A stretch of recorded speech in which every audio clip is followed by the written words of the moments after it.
வணக்கம். இப்ப பாத்தீங்கன்னா இந்தியாவும் அமெரிக்காவும் ரொம்ப நெருங்கிய கூட்டாளிகள். உலகின் மிகப்பெரிய ஜனநாயக நாடுகள்னு சொல்றது ஒரு பக்கம் இருந்தாலும் பாதுகாப்பு, வர்த்தகம், டெக்னாலஜின்னு எல்லாத்துலயுமே அவங்களோட கூட்டணி ரொம்பவே வலுவா இருக்கு. ஆனா இப்படிப்பட்ட ஒரு சூழல்ல யாருமே எதிர்பார்க்காத கொஞ்சம் அதிர்ச்சியான ஒரு செய்தி வந்திருக்கு. அது என்னன்னா, இந்தியாவோட மிக முக்கியமான ஒரு உளவு அமைப்பு, அதோட நாட்டோட மிகப்பெரிய சமூக அமைப்பு, இது ரெண்டு மேலயும் ரொம்ப கடுமையான தடைகளை விதிக்கணும்னு அமெரிக்காக்குள்ளேயே ஒரு பரிந்துரை போயிருக்கு.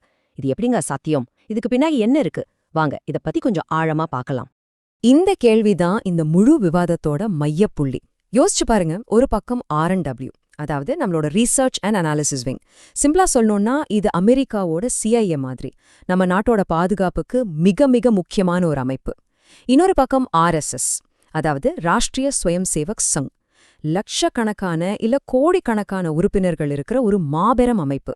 இந்தியாவோட ஆளும் கட்சிக்கு ஒரு சித்தாந்த வழிகாட்டின்னு கூட சொல்லலாம். இப்ப ஏற்பட்ட இந்த ரெண்டு அமைப்புகளையும் அமெரிக்கா தடை செய்யுமா? இது சும்மா மீடியாவுல வர வதந்தி இல்லங்க, இது ஒரு அதிகாரப்பூர்வமான நகர்வு. ஆமா, நீங்க கேட்டது சரிதான். அமெரிக்காவோட ஒரு கவர்மெண்ட் கமிஷன் என்ன சொல்லிருக்காங்கன்னா, இந்தியால மத சுதந்திரம் கொஞ்சம் கவலைக்கிடமா இருக்கு, அதனால இந்த ரெண்டு அமைப்புகள் மேலயும் தடை விதிக்கணும்னு சொல்லி அமெரிக்க ஜனாதிபதிக்கே அதிகாரப்பூர்வமா பரிந்துரை செஞ்சிருக்காங்க. இது வெறும் ஒரு ரெக்கமெண்டேஷன் தான், சரி. ஆனா ஒரு நட்பு நாடோட இவ்ளோ முக்கியமான அமைப்புகளை தடை பண்ணுங்கன்னு சொல்லி பிரசிடென்ட் ஆபீஸ்க்கே ஒரு கோரிக்கை போறதுன்றது சாதாரண விஷயம் கிடையாது. இதுக்கு முன்னாடி இந்தியா அமெரிக்கா உறவுல இப்படி ஒரு விஷயம் நடந்ததே இல்ல. அதனாலதான் இது ரொம்ப தீவிரமா பார்க்கப்படுது.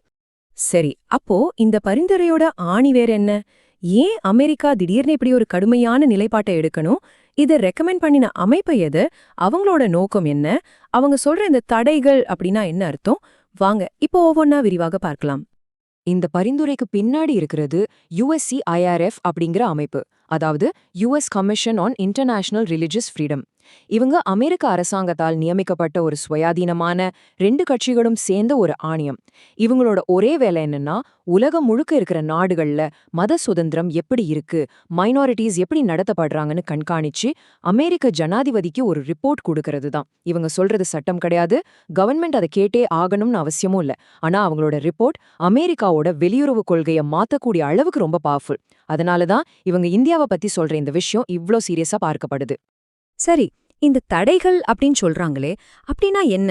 அது சும்மா பேச்சோட நிக்கிற விஷயம் இல்லைங்க.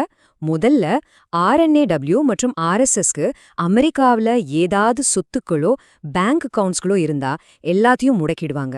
அதாவது அந்த பணத்தை அவங்களால தொடவே முடியாது. ரெண்டாவது, இந்த ரெண்டு அமைப்புகள்ல இருக்கிற உறுப்பினர்கள் அவங்க எவ்வளோ பெரிய பதவியில இருக்கலாம், இல்ல ஒரு சாதாரண தொண்டரா இருக்கலாம், யாருமே அமெரிக்காவுக்குள்ள வர முடியாது. முழுமையான பயண தடை. இது எவ்வளோ பெரிய விஷயம்னா, ஒரு நாட்டுக்கு எதிராக பயன்படுத்துற ரொம்ப சீரியஸான ஒரு பொருளாதார மற்றும் அரசியல் ஆயுதம் இது.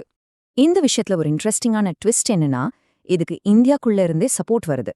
பொதுவா பாத்தீங்கன்னா வெளிநாட்டுக்காரங்க நம்ம உள்நாட்டு விஷயத்துல தலையிட்டா எந்த அரசியல் கட்சியுமே ஏத்துக்காது இல்லையா?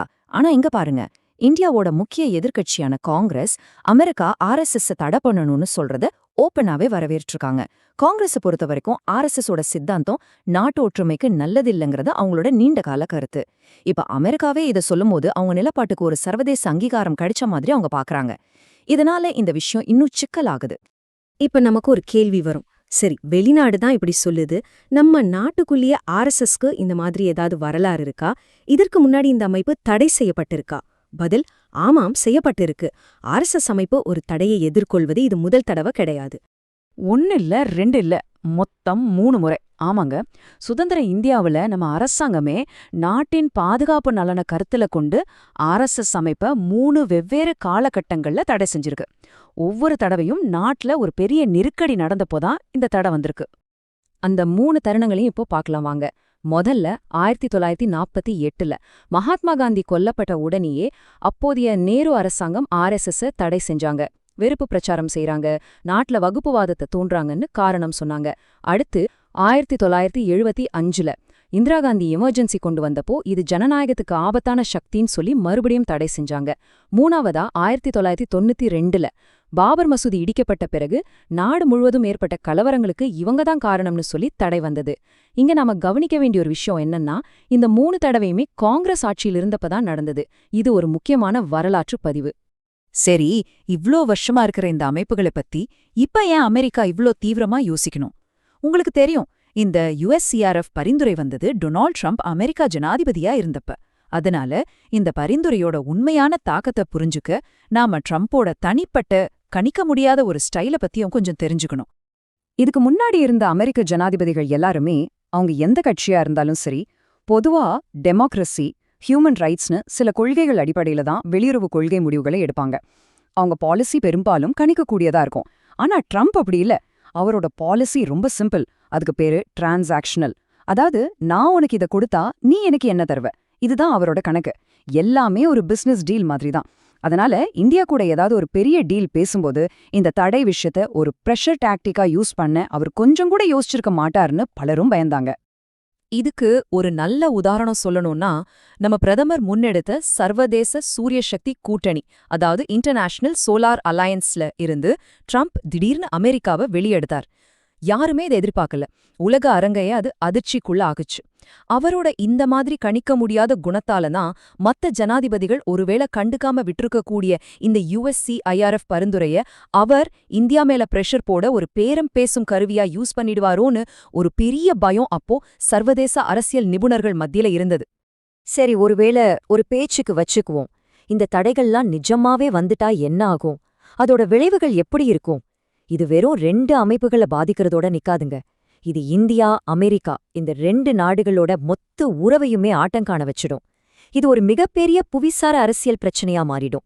இதோட பின்விளைவுகள் ரொம்பவே மோசமா இருக்க வாய்ப்பு இருக்கு. இந்த USCIRF அறிக்கை ஒரு சங்கிலி தொடர் விளைவு, அதாவது ஒரு செயின் ரியாக்ஷனை ஆரம்பிச்சு வைக்க வாய்ப்பு இருக்கு. எப்படின்னு பாருங்க. ஸ்டெப் 1, முதல்ல RSS R&W மேல தடை வரும். ஸ்டெப் 2, அதோட தொடர்ச்சியா இந்தியாவை கண்ட்ரி ஆஃப் பர்டிகுலர் கன்சர்ன்னு அமெரிக்கா அதிகாரப்பூர்வமா அறிவிக்கும். அதாவது கவலைக்குரிய நாடுன்னு ஒரு லிஸ்ட்ல சேர்ப்பாங்க. அந்த லிஸ்ட்ல யார் இருக்கா தெரியுமா? சீனா, பாகிஸ்தான், வடகொரியா. அந்த வரிசையில இந்தியாவையும் கொண்டு வந்து நிறுத்துற மாதிரி இது. இதோட உச்சகட்டம் ஸ்டெப் 3. இந்த லிஸ்ட்ல ஒரு நாடு வந்துட்டா அந்த நாட்டுக்கு அமெரிக்கா விக்கிற அதிநவீன ஆயுதங்களை நிறுத்தலாம். இப்ப யோசிச்சு பாருங்க, அமெரிக்கா கிட்டேந்து நம்ம வாங்குற பாதுகாப்பு கருவிகள் எல்லாம் நின்னு போனா நம்ம பாதுகாப்பு உறவு என்ன ஆகும்? அதுல சரி செய்ய முடியாத ரொம்ப பெரிய பாதிப்பை உண்டாக்கும். அப்போ கடைசியா நம்ம முன்னாடி நிக்கிற கேள்வி இதுதான். இந்த பரிந்துரைங்கிறது இந்தியாவோட உள்நாட்டு விஷயங்கள்ல அழுத்தம் கொடுத்து சில விஷயங்களை சாதிக்கிறதுக்கான ஒரு அரசியல் ஆயுதமா? இல்ல இது நட்புக்கு மீறின ஒரு முக்கிய கூட்டாளிக்கு விடுக்கப்படுற அச்சுறுத்தலா? இந்த ஒரு விஷயத்துல உலகத்தோட 2 பெரிய ஜனநாயக நாடுகளோட எதிர்கால கூட்டணியே அடங்கியிருக்கு. இத பத்தி நீங்க என்ன நினைக்கிறீங்க? உங்க கருத்துக்களை பகிர்ந்துக்குங்க.